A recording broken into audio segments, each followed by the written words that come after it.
She had 2 babies, a frozen wash basin, and not a single soul coming to save her. Grace Walker stood behind her small wooden house before sunrise, her hands buried in icy water, scrubbing another woman's sheets until her knuckles turned red. The morning air bit through her thin dress, but she did not stop. She couldn't. Every shirt, every towel, every stained apron meant a few more coins. A little flour. A little milk. One more day for her twin babies. Under the old ash tree, Noah and Emma slept wrapped together in the same faded blanket, their tiny faces pressed close, unaware that their mother had not slept more than an hour at a time in 3 months. Grace was only 24, but grief had made her older. Since her husband Daniel was taken by the river, the house had gone quiet in a way that hurt worse than hunger. His boots still stood by the door, his coat still hung on the nail. And every morning Grace looked at them once, swallowed the ache, and went back to work. People in town called her strong. They said it kindly, as if strength were a blessing. But Grace knew the truth. Strength was what remained when no one came to help. She wrung out a heavy sheet, lifted her eyes toward the dirt road, and froze. A rider was coming. Slowly. Deliberately. And somehow, before he ever reached her gate, Grace felt that this man would not just pass by her life. He was about to change it forever. The rider was still far enough away that Grace could have turned back to the wash basin and pretended she had not seen him. But Grace Walker had never been taught to hide from anything that came down the road. That was her mother's doing. Long before Grace became a widow with 2 babies sleeping under a tree, she had been the daughter of Ruth Walker, a woman who knew hardship the way other people knew the weather. Ruth had been widowed young too. She never had much money, never owned anything fine, never wore a dress that had not been patched at least twice. But she carried herself with a quiet pride that made even the wealthiest men in the county lower their voices when they spoke to her. Grace had inherited her mother's honey brown eyes, but more than that, she had inherited the habit of looking people straight in the face. That bothered some folks. In a town where poor women were expected to keep their eyes down and their mouths shut, Ruth had taught her daughter something different. A hungry stomach is hard, she used to say, tying thread through a needle by lamplight, but a bent spirit is harder to straighten. Grace had been 12 when her father Thomas Walker died on a back road after a frightened mule threw him beneath its hooves. He had spent half his life hauling goods between small towns, always promising he would come home before dark, always kissing Ruth on the forehead before he left. One evening he did not come home at all. From that day forward, Ruth carried the whole house on her back. She sewed for families who had more than they needed. She sold eggs at the Saturday market. She mended coats, hemmed dresses, wove floor mats, and treated sick animals with herbs she gathered from the hills. At night, when Grace should have been asleep, she would watch her mother work under the weak yellow light of an oil lamp, her fingers moving even when her eyes were heavy. Ruth never cried where Grace could see her. That did not mean she did not hurt. Grace understood that now more than ever, pain could live inside a woman and still never be allowed to run the house. Sorrow could sit beside her at the table, sleep next to her in the dark, follow her to the well in the morning, and still she could rise. That was what Ruth had taught her. Not with speeches. Not with soft promises. With every shirt she mended. Every egg she sold. Every morning she stood up again when the world had given her every reason to stay down.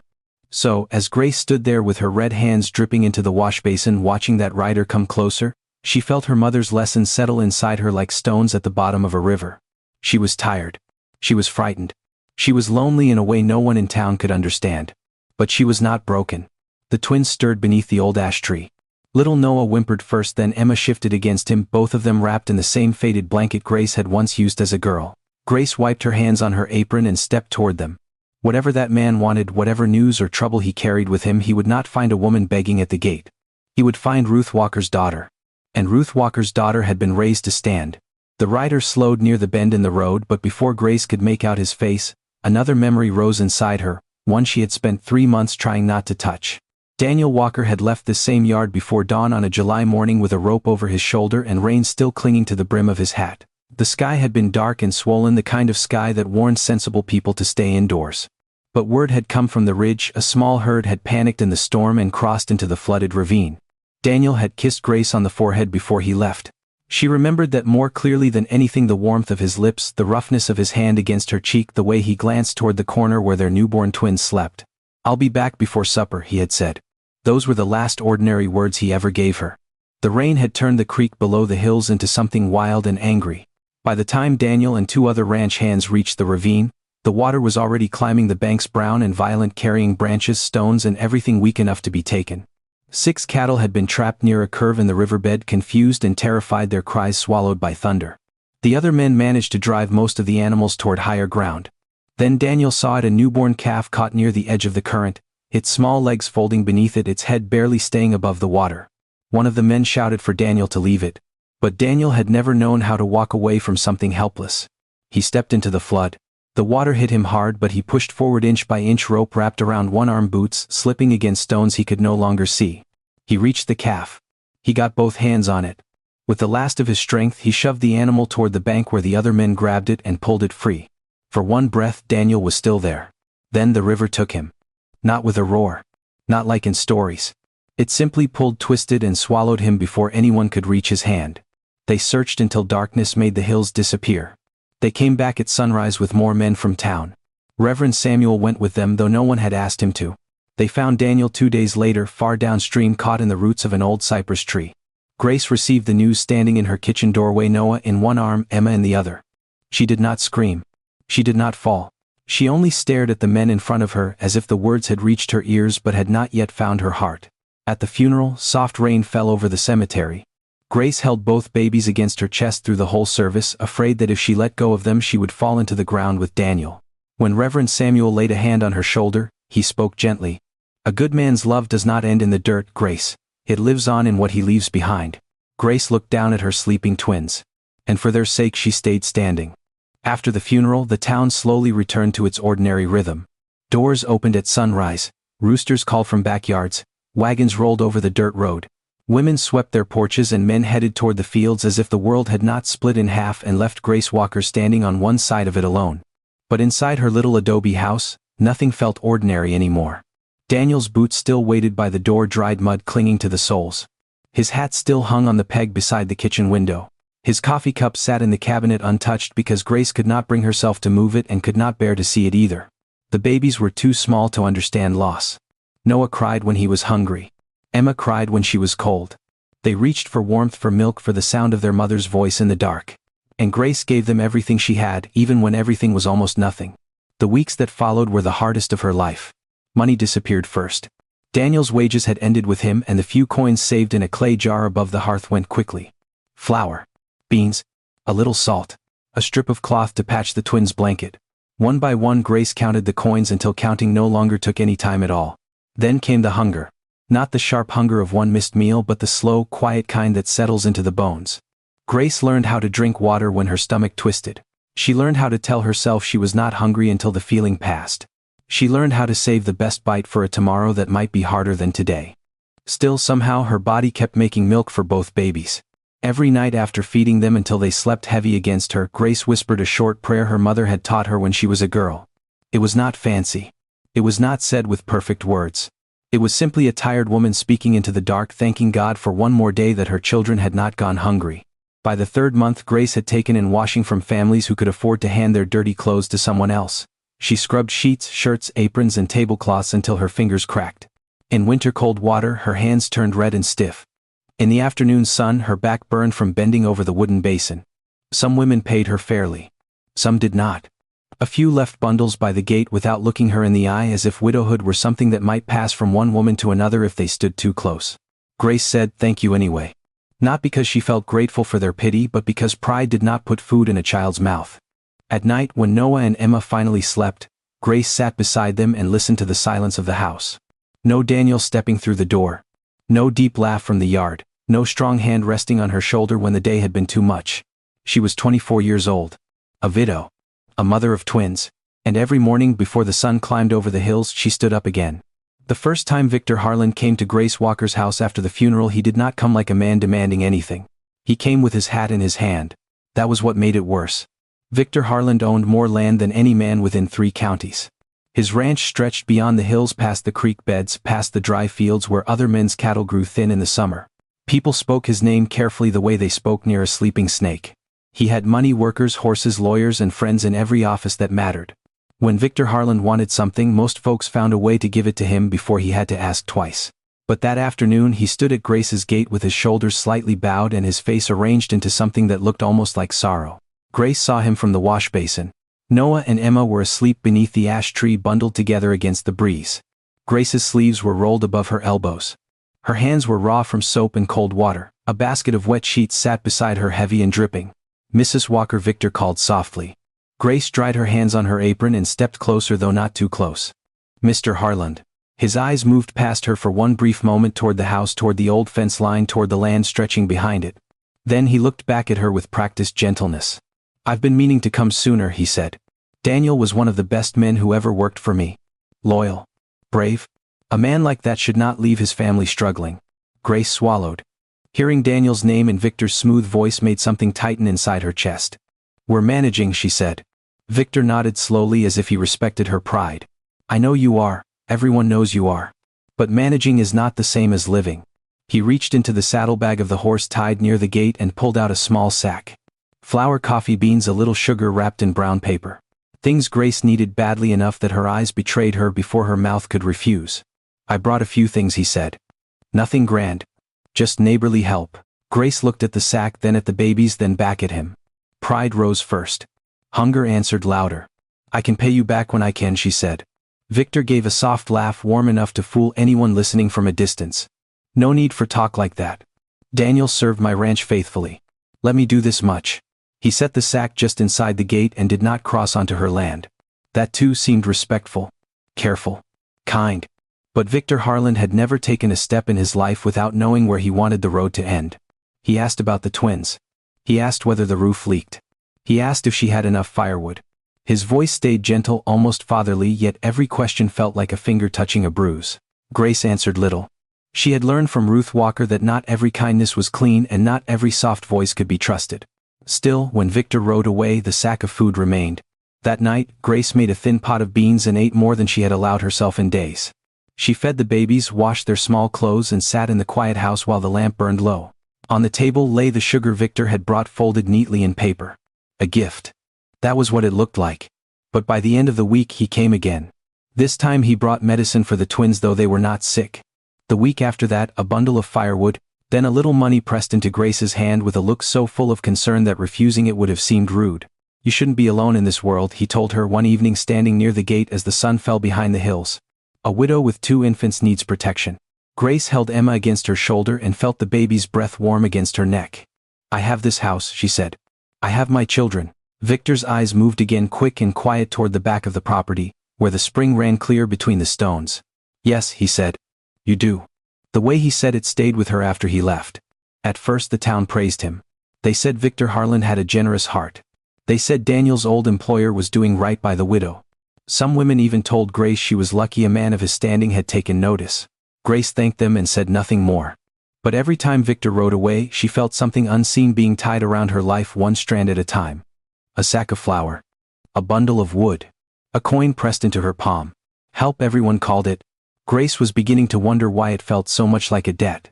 Grace did not understand at first why Victor Harland's eyes kept drifting past her house. At first she thought he was looking at the broken fence or the clothesline sagging between 2 posts or the little garden Daniel had planted before the flood took him. But the longer Victor visited, the clearer it became. He was not looking at the house. He was not looking at the children. He was looking beyond them. Toward the back of the property. Toward the spring. It ran out from between 2 flat stones at the foot of the hill, clear and cold even in the cruelest heat of August. Grace had known that sound all her life, the soft, steady music of water moving over rock. As a child she had knelt there beside her mother, cupping her hands to drink, while Ruth told her the land had belonged to their family before Grace was born and would still belong to her after every hard season passed. The spring was small, but it never failed. In dry years, when wells around town went low and creek beds cracked into mud, Grace's spring kept running. It watered the garden. It filled the wash basin. It kept the twins' clothes clean and the cooking pot full. Its narrow stream slipped past the edge of her land, then wound downhill toward the neighboring fields. And just beyond those fields lay Victor Harland's ranch.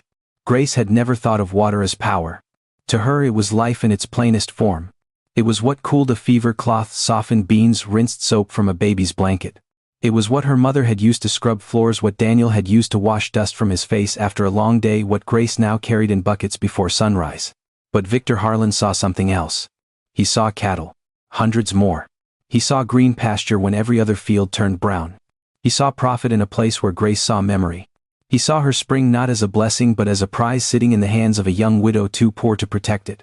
The truth came to her, slowly, the way dawn comes through a shuttered window. One afternoon, Victor arrived while Grace was carrying water from the spring, one bucket in each hand. Noah and Emma lay on a quilt in the shade, kicking their feet at the moving leaves above them. Grace heard the horse before she saw him. By the time she reached the yard, Victor was already standing near the fence watching the bucket swing from her hands. "That spring still running strong?" he asked. Grace set the buckets down carefully. "It always has. Even with the dry spell." "Even then." He smiled, but it did not touch his eyes. "Remarkable thing. Land with water is worth holding on to." Grace looked at him. "It was my mother's land." "Of course," Victor said smoothly. "And now it's yours." There was nothing threatening in the words.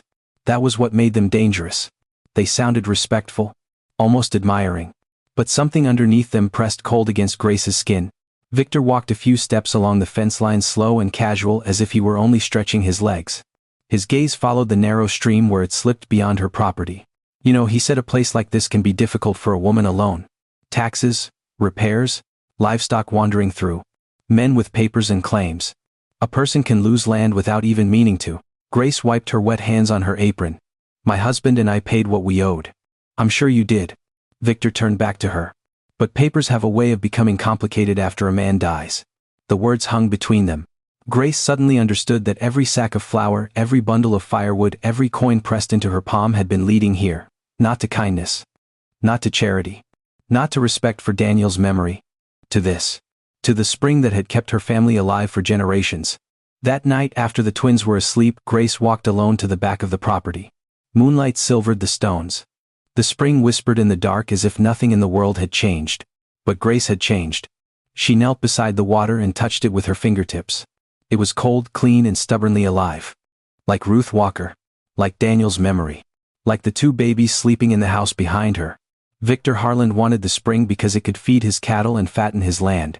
Grace needed it because it was the last piece of her family that had not yet been taken. And for the first time since Daniel died, she understood the real fight had begun. The next morning, Grace woke before the twins did. For a while, she sat on the edge of the bed in the gray light, listening to the spring running behind the house. That sound had always comforted her. Now, it sounded like a warning. By sunrise, she wrapped Noah and Emma in their blanket, tied her shawl around her shoulders, and walked into town with a basket of clean laundry balanced against one hip. She had deliveries to make, but she also had questions she could not ask loudly. Not in a place where Victor Harland's name traveled faster than church bells. At Mrs. Clara Benson's house, Grace handed over a stack of folded sheets. Clara was an old woman with sharp eyes and a memory that held on to everything. She counted out Grace's pay, then paused when she saw the look on her face. "What is it, child?" Grace almost said nothing. That would have been safer. But safety had never saved anyone in her family. "Did Mr. Harland ever help a widow named Mrs. Bell?" Grace asked quietly. Clara's fingers stopped moving. For one long moment, the only sound was Emma stirring in the blanket against Grace's chest. Then Clara closed the door halfway and lowered her voice. "He helped her right out of her home." Grace felt the words land cold in her stomach.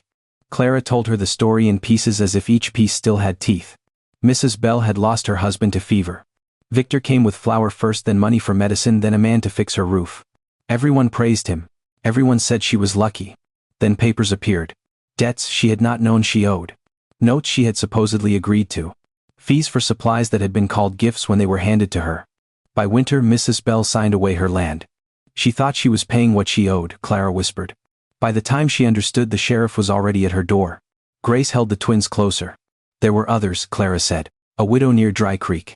Another outside Pine Hollow. Women with small farms, no husbands, no brothers close enough to stand beside them. Victor never came with a gun. He did not need one. He came with sympathy. With witnesses. With paper folded, clean enough to look honest. He learned where a woman was weakest, then called it concern. He offered help in front of the town, so refusal looked like pride and acceptance became a chain. A sack of food. A repair bill. A loan never written plainly. And when the widow had taken enough to survive, Victor turned survival into evidence against her. Grace walked home slower than she had come. The basket on her arm was empty now, but her heart felt heavier with every step. She passed the church, the general store, the post office with its peeling white paint. Men tipped their hats. Women smiled politely. Every face looked ordinary, and that frightened her most. How many of them knew? How many had watched those widows lose everything and called it business? When Grace reached her gate, Victor's horse tracks were still pressed into the dirt from the day before. She stood over them for a long time. Noah began to fuss, a small hungry sound that pulled her back into the present. Emma followed, turning her face toward her brother as if even in sleep she knew they belonged together. Grace carried them inside, fed them and laid them down side by side. Then, she took every coin Victor had given her and placed them on the table. Beside them she put the folded paper that had held his sugar. So little. And yet enough for a man like Victor Harlan to claim a soul. Grace stared at those coins until her fear hardened into something else. Not anger exactly. Something quieter. Stronger. Her mother had lost a husband and kept a daughter alive. Daniel had lost his life, saving something helpless. And Grace was not about to let their land, their spring and her children's future disappear under a rich man's smile. Victor Harlan had mistaken her loneliness for weakness. That would be his first mistake. Victor Harlan did not come back the next day. That worried Grace more than if he had. For nearly 2 weeks he had appeared whenever the sun leaned low, always with some small offering, always with that careful voice, always with eyes that seemed to measure the distance between her porch and the spring. Then suddenly nothing. No horse at the gate. No soft knock on the fence post. No sack of food wrapped in false kindness. The silence felt planned. On the third afternoon Grace found out why. She was hanging the last of Mrs. Benson's sheets when a buggy rolled up the road, polished black, moving too slowly to be passing by. Victor sat inside, dressed in a dark coat despite the warmth. Beside him was a younger man Grace had seen only once before, at a distance, tall, broad, with pale eyes and a mouth that looked used to getting what it wanted. Victor climbed down first. "Mrs. Walker," he said, removing his hat. "I hope we're not disturbing you." Grace did not answer right away. Noah and Emma were asleep inside and the house felt suddenly too small behind her. Victor gestured toward the man beside him. "This is my nephew Caleb Harlan." Caleb tipped his hat, but his eyes did not show respect. They moved over Grace's dress, her work-reddened hands, the patched curtain in the window, the uneven porch boards beneath her feet. He looked at everything she lacked before he ever looked at her face. "Ma'am," he said. Grace folded her hands in front of her apron. "What brings you here?" Victor smiled as if she had asked the easiest question in the world. "Concern." The word sounded harmless. Grace had learned to fear harmless words. Victor stepped closer to the gate but did not open it. "People are talking, Grace. A young widow out here alone. 2 babies. No steady income. No man to help with the land, no one to protect you if trouble comes." "I have managed so far." "Yes," Victor said gently, "but for how long?" Caleb shifted beside him, impatient already. Victor placed one hand on his nephew's shoulder like a proud uncle presenting a gift. "I've given your situation a great deal of thought," Victor continued. "More than you know.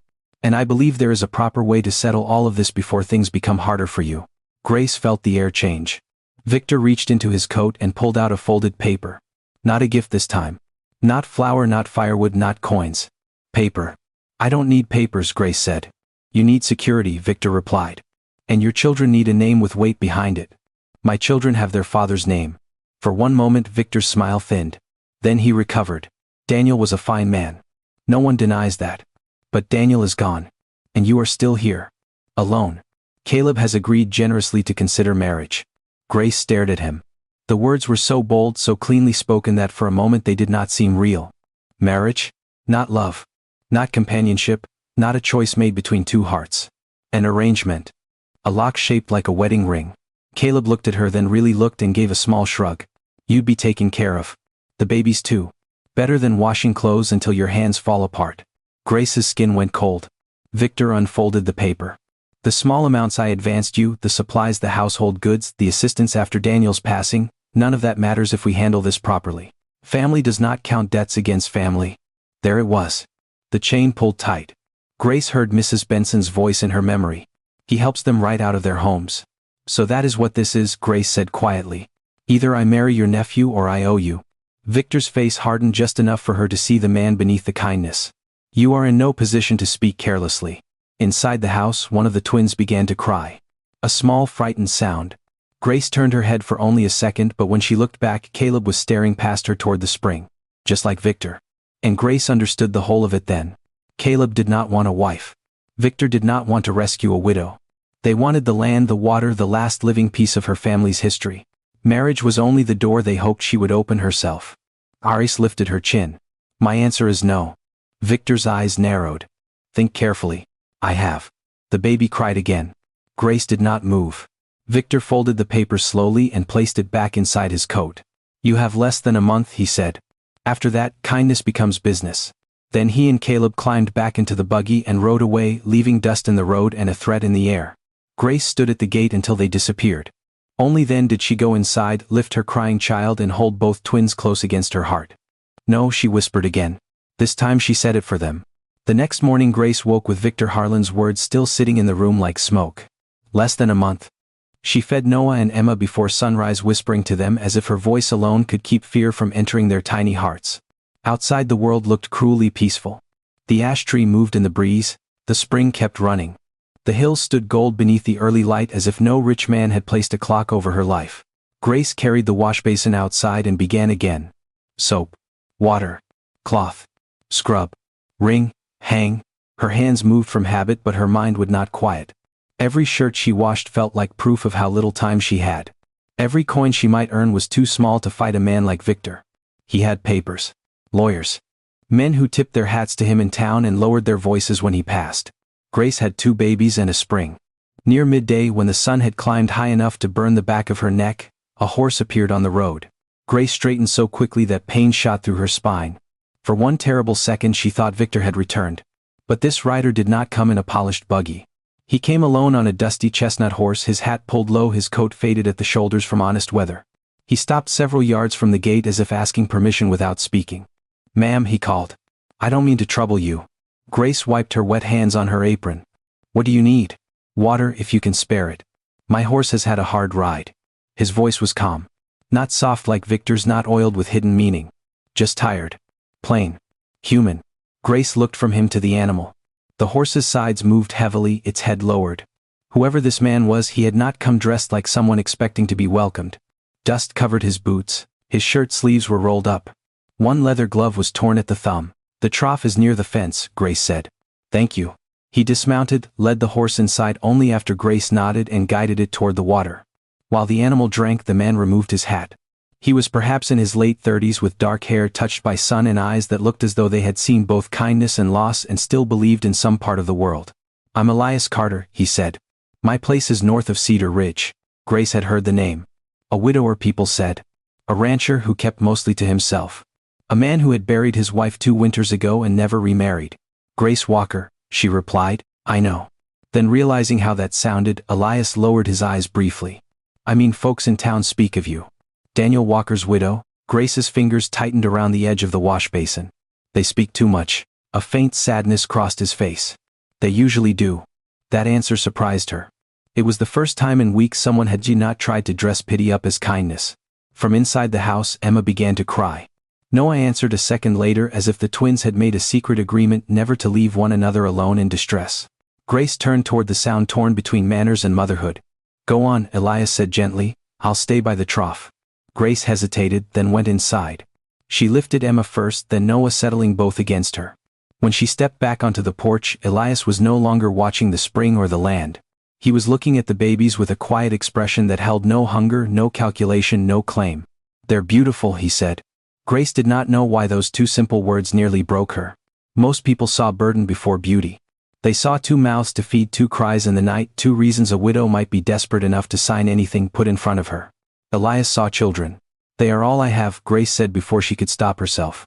His face changed then, not with pity but recognition. "I know what that kind of sentence costs," he said. The air between them settled into silence. Not uncomfortable. Just full. Elias reached into his saddlebag and pulled out a small tin cup. "May I fill this before I go?" Grace nodded. He walked to the spring himself, slowly, respectfully, as if he understood land could be sacred even when it looked ordinary. He knelt, filled the cup, drank, and looked back toward the water running over the stones. "This spring has kept running through the dry spell," he said. Grace's breath caught. Elias noticed. He stood at once. "I didn't mean anything by it." For the first time, Grace looked straight into his eyes and believed the words. "I know," she said. But as he led his horse back toward the road, Elias paused at the gate. His gaze moved to the wagon tracks Victor's buggy had left in the dirt. "You've had visitors," he said. Grace said nothing. Elias did not press. He only put his hat back on and looked toward the road leading to town. "Be careful, Mrs. Walker," he said quietly. "Some men don't come to a widow's gate unless they've already counted what they plan to take." Then he rode away, leaving no gift, no promise, no debt. Only a warning. And for reasons Grace could not yet explain, it felt more honest than all of Victor Harlan's kindness combined. Elias Carter did not ride home the way he had planned. He told himself it was nothing more than caution. A widow alone, 2 babies in the house, a powerful rancher leaving tracks at her gate. Any decent man would have questions. But the truth sat deeper than that. Something about Grace Walker had stayed with him after he left her yard. It was not only her tired face or the red marks on her hands or the way she held those twins as if her arms were the last wall standing between them and the world. It was the way she had looked at him. Straight on, no begging, no softness put on for pity. No attempt to make her hardship pretty. That kind of strength had a cost. Elias knew because he had seen it before. So instead of turning north toward Cedar Ridge, he guided his horse toward Brookfield, the nearest town with a store, a telegraph office, and a man named Arthur Bell who kept public records in a back room behind shelves of flour, nails, lamp oil, and coffee beans. Arthur was not just a storekeeper. When people needed a deed, witnessed a debt recorded, or a contract read by someone with honest eyes, they came to him. He had a slow walk, a careful mouth, and the kind of memory that made men with secrets uncomfortable. Elias tied his horse outside and stepped into the store just as the afternoon heat began pressing against the windows. Arthur looked up from a ledger. "Didn't expect to see you this far south." "I had business near the old Walker place," Elias said. Arthur's pen stopped. That was enough. Elias leaned one hand on the counter. "What do you know about Grace Walker?" Arthur glanced toward the door before answering. "Widow of Daniel Walker. 2 babies. Hard worker. Keeps to herself. And Victor Harland." The room seemed to grow smaller. Arthur closed the ledger with care. "That is a different question." "It is the question I'm asking." For a moment, Arthur said nothing. Outside, a wagon rolled past, wheels grinding over dry dirt. Inside, the smell of coffee and dust hung heavy in the air. Then Arthur lowered his voice. "Harland has been visiting her. I saw the tracks." "With gifts," Arthur added. "Food. Firewood. A little money here and there. The kind of help folks praise when they don't know what it costs." Elias felt his jaw tighten. Arthur looked him directly in the eye. "That land has the only spring around here that has never gone dry. Not in a bad summer. Not in drought. That water runs down toward Harland's pastures. A man like Victor does not hand out kindness unless he has already calculated the return." Elias heard Grace's voice in his memory. "They are all I have." "Has he done this before?" he asked. Arthur hesitated, and in that hesitation Elias found the answer. "At least twice," Arthur said at last. "2 widows. Both lost their husbands. Both received Harland's help. Then came papers. Debts no one remembered. Agreements no one had explained clearly. By the time those women understood what had happened, the land was gone." Elias stood very still. Arthur continued, quieter now. "One had a small orchard. The other had grazing land near Dry Creek. In both cases, Harland claimed there was money owed to his ranch. No husband left to argue. No brother close enough to stand in the doorway. Just women with hungry children and papers they were frightened into signing." A cold anger moved through Elias, clean and steady. "Why has no one stopped him?" Arthur's eyes hardened with shame. "Because stopping a man like Victor Harland costs more than most people can afford." Elias looked down at his hands. They were rough, scarred brown from years of sun and work. Hands that had buried his wife. Hands that had held an empty house together for 7 long years. He had once believed grief had hollowed him out so completely that nothing new could take root there. But Grace's face had found a place inside him he thought was dead. He did not call it love. Not then. Not yet. He called it responsibility. That night Elias took a room at Mrs. Mabel Turner's boarding house instead of riding home. She served him beans, cornbread, and strong coffee, then studied him from across the table. "What trouble are you carrying, Mr. Carter?" Elias did not answer at once. He thought of Grace standing behind that gate, of Noah and Emma asleep in one blanket, of Victor Harland smiling like a gentleman while building a trap around a desperate mother. At last, Elias looked toward the dark window. "Not mine," he said softly. "But I may have found it before it closed." By morning, Elias Carter knew one thing clearly: a warning was not enough. A man like Victor Harland did not stop because someone saw the trap. He stopped only when the trap was broken in front of witnesses. But Elias also knew something else. Grace Walker was not the kind of woman a man could simply ride in and rescue like she belonged in some sad song. She would not accept a hand that felt like ownership. So he began carefully. 2 days later he returned to her place just after sunrise, when mist still clung low over the fields and the spring whispered through the stones behind the house. Grace saw him from the porch before he reached the gate. She had Emma on one hip and Noah asleep against her shoulder, both babies wrapped in the same faded blanket. Elias stopped where he had stopped the first time. "Mrs. Walker," he said. "I brought something." Grace's face tightened. "I don't take gifts." "I know." He lifted a small bundle of folded papers from his saddlebag. "These are copies of county records. Deeds. Old claims. Notes on the widows Harland pressed before you. I thought you should have them." Grace did not move at first. For weeks men had come to her gate with things that looked useful and felt dangerous. Flour. Money. Firewood. Promises. Now this man came with proof, and somehow that frightened her more than all the rest. "What do you want for them?" she asked. Elias looked at her steady and quiet. "Nothing." Grace almost laughed, but there was no humor in it. "Men don't bring papers to a widow's house for nothing." "No," Elias said. "Most don't." The answer hung between them, honest enough to be painful. He placed the papers on the fence post and stepped back. "Read them when you can. Or take them to Reverend Samuel. He'll know what they mean." At the mention of the Reverend, Grace's guard shifted just a little. Not lowered. Shifted. Elias noticed and did not push. That became the pattern between them. He did not arrive every day. He did not linger long. He did not speak sweet words or ask personal questions. But when a section of fence fell near the lower pasture, he fixed it before stray cattle could wander in. When one of the old roof boards loosened after a night of wind, he left new nails beside the porch and waited until Grace asked before helping. When Noah came down with a cough, Elias rode to town and brought Reverend Samuel's recommended tonic. But he handed it to Grace with the receipt folded around the bottle. "Paid," he said. "By you." Grace frowned. "You gave me laundry to carry into town last week," he explained. "Mrs. Benson paid for it. This is your money." That was the first time Grace looked at him for more than a moment. Not because he had helped her. Because he had protected her pride while doing it. Little by little silence changed shape between them. It stopped being a wall and became a resting place. Some afternoons, while Grace washed clothes, Elias would sit on the far side of the yard repairing a bridle or sharpening a tool close enough to be useful, far enough not to crowd her. The twins grew used to the low sound of his voice. Emma watched him with wide, serious eyes. Noah, who rarely settled for anyone but Grace, once fell asleep while Elias rocked the cradle with the toe of his boot. Grace saw it from the wash basin and turned away quickly, as if the sight had touched something she was not ready to name. Elias never spoke of his wife unless Grace asked. One evening, as the sun bled gold across the hills, she finally did. "What was her name?" Elias looked toward the spring before answering. "Mary?" Grace nodded. "Was she kind?" "The kindest person I ever knew." The words were simple, but his voice broke around them. Grace understood that sound. It was the sound of a heart still carrying someone no one else could see. "My Daniel was good," she said quietly. "I believe that. He died saving something helpless." Elias looked at the twins asleep beneath the ash tree. Then he left that same courage behind. Grace did not answer.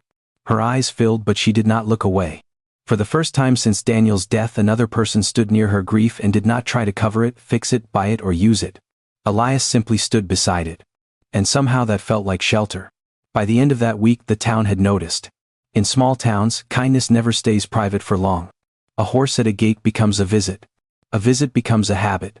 A habit becomes a story told over coffee, over fence rails, over baskets of laundry, and church pews polished smooth by generations of restless hands. Grace Walker heard the first whisper outside the general store. Two women stood near the flour sack speaking low until Grace stepped through the door with Emma tied against her chest and Noah sleeping in her arms. Their voices stopped so quickly the silence felt louder than words. One woman looked at Grace's black dress. The other looked away. Grace paid for salt and thread with coins she had counted twice before leaving home. When she turned to go, she heard it. "Daniel has barely been in the ground." The words were not meant for her to answer. They were meant to follow her. Grace kept walking. Outside, sunlight struck the dust in the street.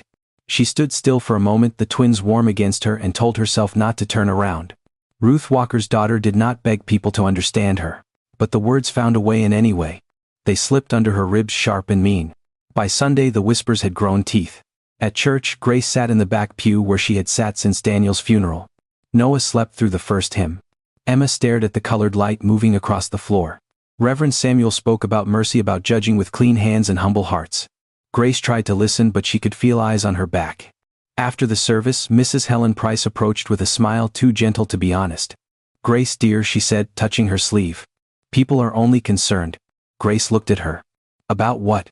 Helen's smile weakened. "About appearances. A widow has to be careful. A man coming by so often, well, folks talk.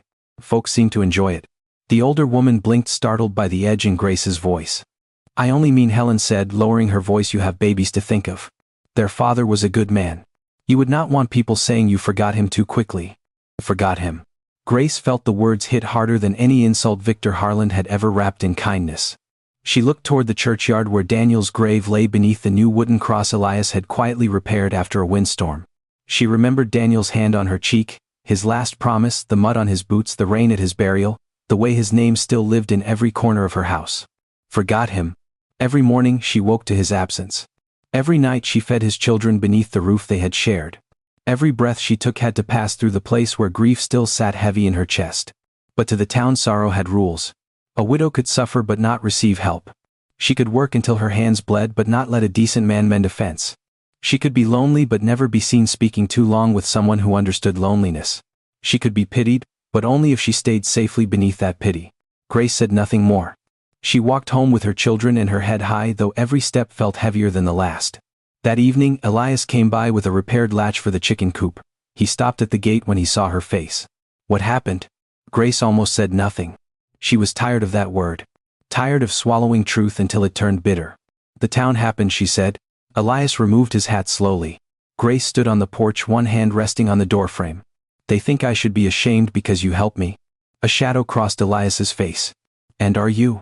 She looked at him, then really looked. At the man who had never crossed her threshold without permission. The man who brought records instead of roses, receipts instead of debts, silence instead of pressure. The man who had never once asked her to forget Daniel. No, she said. But I am tired. Elias nodded, and for a moment, neither of them spoke. Then he set the latch on the fence post instead of stepping closer. I'll stop coming if that makes it easier for you. The offer hurt more than the gossip. Grace looked toward the spring silver in the falling light. Victor wanted to take it. The town wanted to shame her for defending it. And Elias, the only man who had asked for nothing, was offering to disappear so her name would suffer less. No, Grace said again, softer this time. I have lost enough because other people decided what my life should be. Elias looked up. Grace held his gaze. You may come to the gate, she said. You may help when I ask. And if the town needs something to talk about, let them talk about a widow who still knows her own mind. For the first time that day, Elias smiled. Not proudly. Not possessively. Just gently, as if he had witnessed a woman choosing herself in a world determined to choose for her. Behind them the spring kept running. Victor Harland waited exactly 9 days before he showed his hand. 9 days was long enough for the town to finish chewing on Grace Walker's name. Long enough for whispers to settle into people's minds like dust on a windowsill. Long enough for some folks to decide that maybe Victor had only been trying to help, and maybe Grace, proud and stubborn as she was, had invited trouble by refusing a respectable offer. That was how power worked. It did not only move through money or land or papers. It moved through talk. Through raised eyebrows. Through silence at the exact moment someone should have spoken. On the 10th morning, Grace found the paper nailed to her front door. It was there before sunrise, pressed flat against the wood with a single iron nail driven through the top. The twins were still asleep inside. The house was quiet except for the soft breath of 2 babies and the steady voice of the spring behind the hill. Grace stood barefoot on the porch and read the first line twice before her hands began to shake. Notice of debt.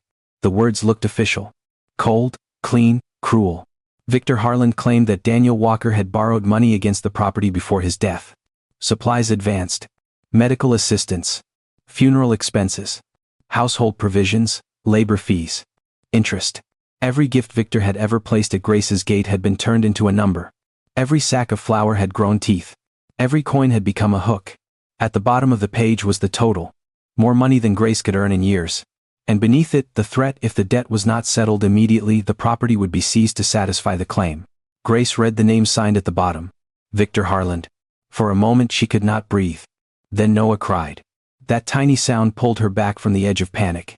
Grace tore the paper from the nail, went inside and lifted her son. Emma woke beside him, fussing softly, her little fists opening and closing in the morning air. Grace held both children against her chest and stood in the center of the room Daniel had built with his own hands. No, she whispered. But this time the word trembled. By noon Elias arrived. He saw the paper before Grace handed it to him. Maybe it was the whiteness in her face. Maybe it was the way she stood too still. He read every line without speaking, but his jaw hardened with each sentence. This is false, he said. I know. Daniel never signed this. I know. Elias looked toward the road. Then, he's not asking anymore.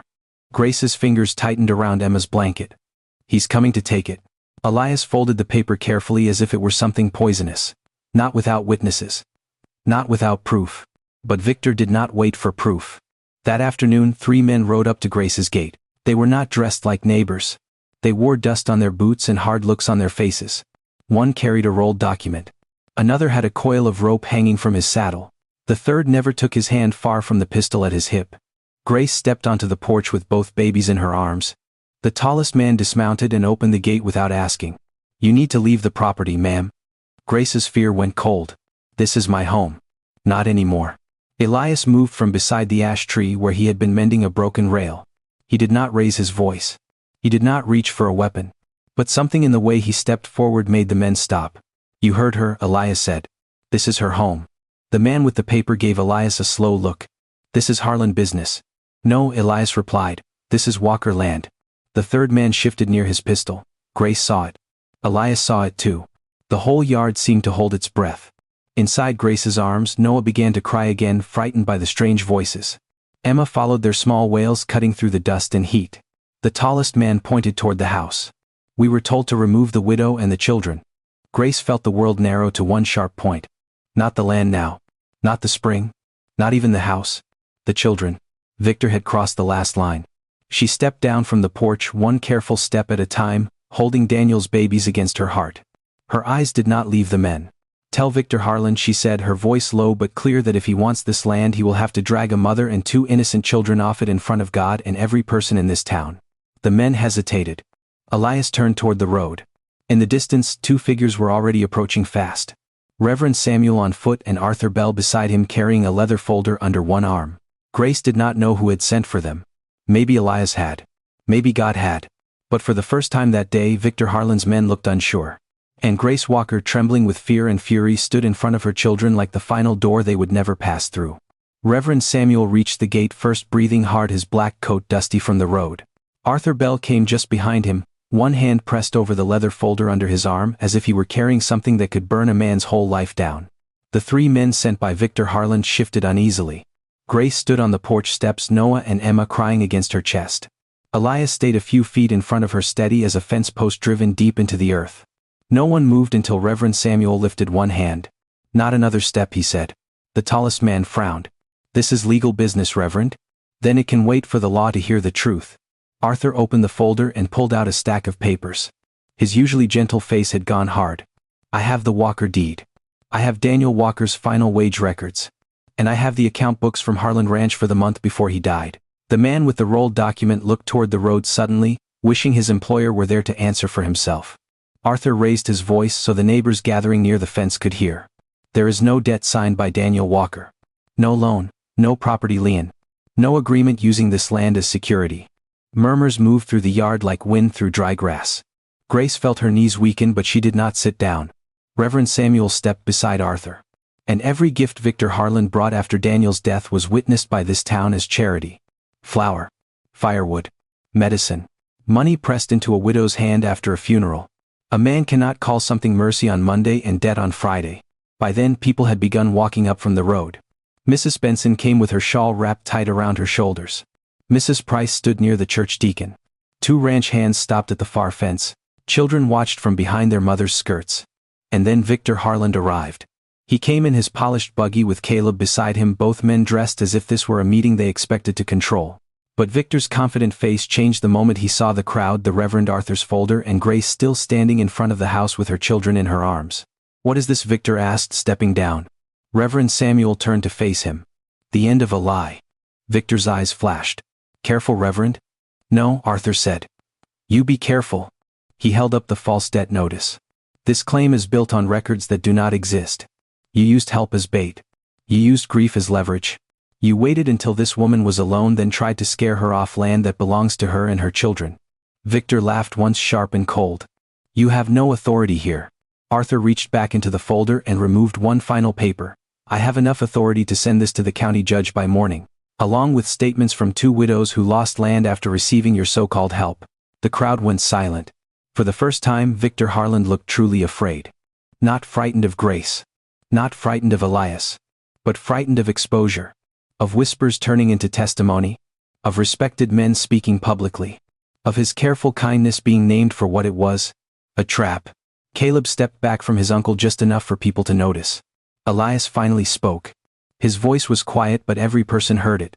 "You came for a widow because you thought no one would stand with her." Victor looked at him with hatred. "This is none of your concern." Elias glanced toward Grace, then back at Victor.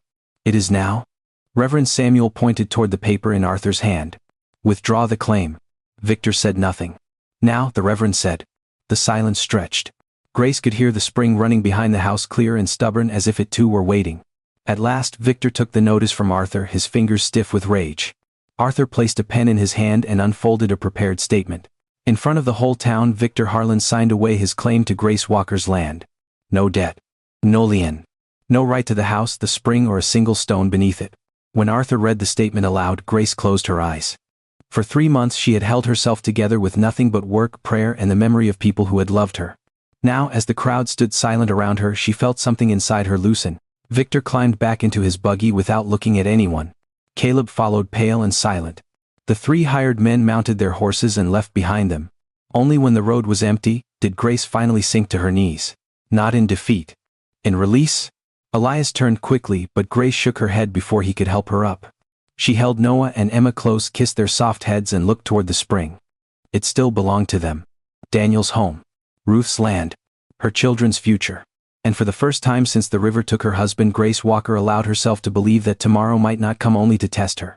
It might come to give something back. Grace Walker did not rebuild her life in one day. She rebuilt it in quiet mornings, with Noah and Emma growing stronger beside the spring and Elias Carter arriving only when invited, always with respect in his hands and patience in his heart. He never asked Grace to forget Daniel. He understood that true love does not erase the love that came before it. It simply makes room for the living to keep breathing. Months later, under the same ash tree where her babies had once slept while she washed clothes to survive, Grace chose Elias freely. Not because she was desperate. Not because she needed protection. But because he had stood beside her without trying to own her pain. They married simply, with Reverend Samuel blessing them, Arthur Bell smiling from the front row, and the twins wrapped in white blankets between them. Grace moved with Elias to Dawn Ridge, but the spring remained in her children's name, forever a promise that their mother had not surrendered their future. And this is the lesson: never mistake a person's hardship for weakness. Some of the strongest souls in this world are the ones crying in silence, working with tired hands, and still choosing love over bitterness. Grace's story reminds us that dignity cannot be bought, faith cannot be stolen, and real love never arrives as a chain, it arrives as a hand that helps you stand. If this story touched your heart, tell us in the comments. Have you ever seen someone rise again after losing everything? And don't forget to subscribe, because stories like this remind us what courage, kindness, and family truly mean.